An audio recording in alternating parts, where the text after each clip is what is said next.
हिमाचल में बंदी बनाए गए थे इटली के 11,000 सैनिक। जिसने भागने की कोशिश की उसे वहीं पर गोली मार दी गई। जर्मन कैदियों को भी यहां पर युद्ध बंदी बनाकर रखा गया था। बाद में पाकिस्तान ने भी करना चाहा था इस जगह पर हमला।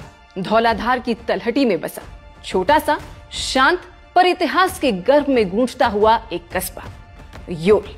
आज भले ही ये जगह धर्मशाला के पास का एक सामान्य कैंटोनमेंट टाउन लगती हो, लेकिन कभी यहाँ युद्ध की गूंज सुनाई देती थी। गोलियों की आवाज, विदेशी सैनिकों के कदमों की धूल और पहाड़ों में बंद एक पूरी सेना की सांसें। कहते हैं इस धरती ने सिर्फ अपने देवताओं की ही नहीं बल्कि दुनिया के 2 सबसे बड़े युद्धों की कहानियों को भी अपनी गोद में सहेज रखा है। योल यानी यंग ऑफिसर्स लिविंग। ये नाम अंग्रेजों ने 1849 में दिया था। ब्रिटिश शासन ने यहां अपने युवा अफसरों के लिए रेस्ट कैंप बनाया था। लेकिन इस कैंप का असली इतिहास शुरू होता है जब दुनिया दूसरी बार जल रही थी, वर्ल्ड वॉर 2 में। लेकिन योल का अतीत इससे भी पुराना है। एक समय ये मुजेटा गांव कहलाता था, जहां मुंच नाम की घास उगती थी, जिससे यहाँ के लोग कुर्सियां और टोकरियां बनाया करते थे। उन्हीं बंजर खेतों पर 1921 से लेकर 1922 के आसपास अंग्रेजों ने एक रेस्ट कैंप बनाया और कुछ सालों बाद वही कैंप बन गया युद्ध बंदियों का ठिकाना। सन 1941 ब्रिटिश साम्राज्य की सेनाओं ने उत्तरी अफ्रीका में इटली के सैनिकों को पराजित किया। हजारों इटालियन जवान बंदी बनाए गए। उनमें डॉक्टर, इंजीनियर, लेखक और सैनिक सभी थे। ब्रिटिशों ने तय किया कि उन्हें भारत भेजा जाएगा, एक ऐसी जगह जो युद्ध के मैदान से दूर हो, और तब चुना गया योल। यहाँ 4 बड़े कैंप बनाए गए। कैंप नंबर 25 से 28 तक। कुल 770 एकड़ जमीन पर फैले इन कैंपों में 11,000 से ज्यादा इटालियन सैनिक रखे गए। लकड़ी के बने बैरक, सख्त पहरेदारी और चारों तरफ पहाड़। लेकिन इसके बावजूद ये कोई अंधेरी जेल नहीं थी, बल्कि एक ऐसी जगह जहां कैदियों ने अपने कैद को भी एक संस्कृति बना दिया था। कैंप में अपनी मुद्रा चलती थी, कागजी कूपन जिनसे वे खाने, सिनेमा या जरूरी चीजें खरीद सकते थे। उनके मनोरंजन के लिए सिनेमा हॉल बनाया गया, जहां उद्योगपति श्यामलाल मैणी हर हफ्ते फिल्में दिखाया करते थे। इतावली युद्ध बंदियों ने थिएटर, संगीत और स्पोर्ट्स क्लब बनाए। यहां तक कि उन्होंने पत्थरों से एक स्मारक भी बनाया, जिस पर लिखा था 1941 to 1945 prisoners in the Himalayas, यानी हिमालय के कैदी लेकिन गरिमा से जीते हुए। कैदी सुबह खेतों में काम करते, दोपहर को खेल खेलते और शाम को स्थानीय लोगों से बातें करते। कई युद्धबंदी तो स्थानीय परिवारों के इतने करीब आ गए कि साथ में खेती करने लगे, खाना बांटने लगे। कुछ ने यहीं जमीन लेकर सब्जियां उगाना शुरू कर दी। इतावली कैदी भारतीयों से कहते, नो डिप्रेशन ओनली सेलिब्रेशन, यानी उदासी नहीं, सिर्फ जश्न। लेकिन इस शांति के बीच एक कहानी थी जो खून से लिखी गई थी। एक युद्धबंदी ने जब भागने की कोशिश की, ब्रिटिश सैनिकों ने उसे मौके पर ही गोली मार दी। उसे कैंप के पास ही दफनाया गया। उसकी कब्र आज भी मौजूद है। पत्थर की पट्टिका पर लिखा है, आई फेल हियर। उसे कब्र के पीछे छिपा है 11,000 लोगों का दर्द, जिनके लिए आजादी सिर्फ एक शब्द नहीं बल्कि सपना थी। इतिहासकार बताते हैं कि कुछ इटालियन कैदी तिब्बत की ओर भागने में सफल हुए। उनमें से एक ने बाद में तिब्बत पर किताब लिखी, जिसमें योल का जिक्र आता है।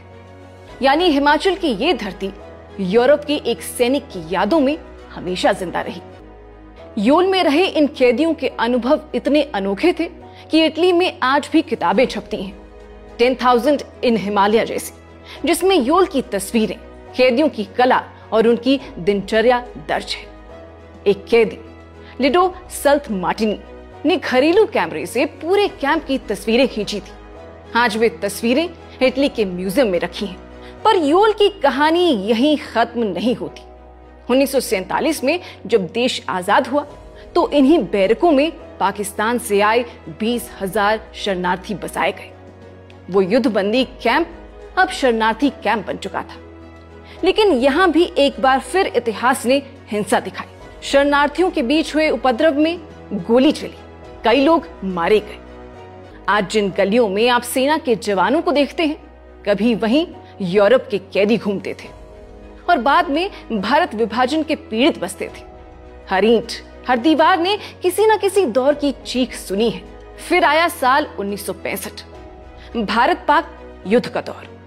योल छावनी को लेकर अलर्ट जारी हुआ और 9 सितंबर की शाम पाकिस्तान की वायुसेना ने धर्मशाला पर बम गिराए। खपर बड़ोल में गिरे एक बम ने एक व्यक्ति अर्जुन सिंह की जान ले ली, जबकि दूसरा बम फटा ही नहीं। इस घटना ने पूरे कांगड़ा को झकझोर दिया था। लोगों को रात में लाइट बंद रखने को कहा गया ताकि दुश्मन आबादी का इलाका पहचान न सके।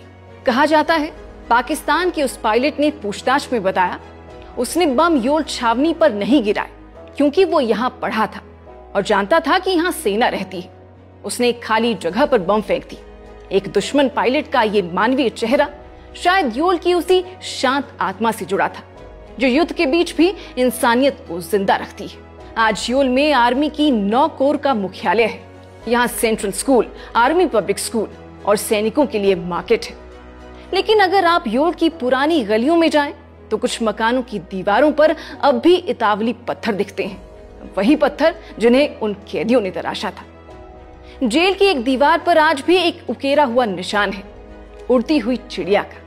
कहा जाता है जब आखिरी इटालियन कैदी रिहा हुआ तो उसने ये निशान बनाया, आजादी का प्रतीक। शायद उसे उम्मीद थी कि कोई एक दिन इसे देखेगा और समझेगा कि आजादी सिर्फ दी नहीं जाती, कमाई जाती है। और फिर समय ने एक और मोड़ लिया। 2023 में भारत सरकार ने एक बड़ा फैसला लिया।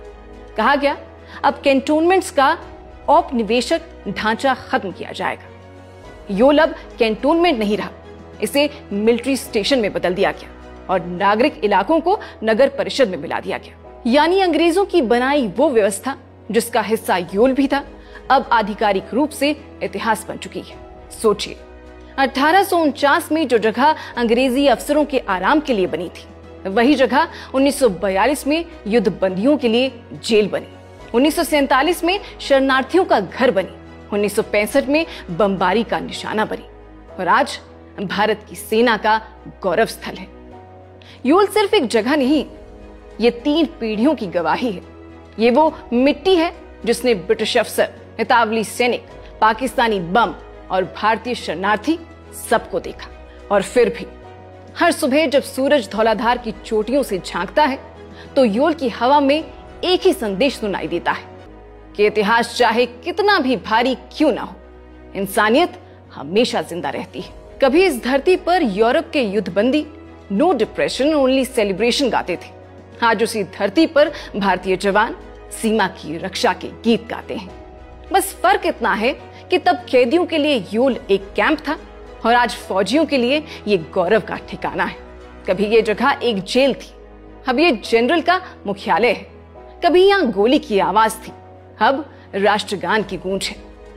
और यही है योल की कहानी, एक ऐसी कहानी जो बताती है कि हिमाचल की ये धरती सिर्फ देवभूमि नहीं, इतिहास भूमि भी है। अगर आपको हिमाचल की इस भूली बिसरी कहानी ने छुआ है तो इसे जरूर लाइक कीजिए, शेयर कीजिए और ऐसे ही अनसुने इतिहासों के लिए हमारे चैनल न्यूज़ फॉर हिमालयन को सब्सक्राइब कीजिए। अभी फिलहाल के लिए बस इतना ही। नमस्कार।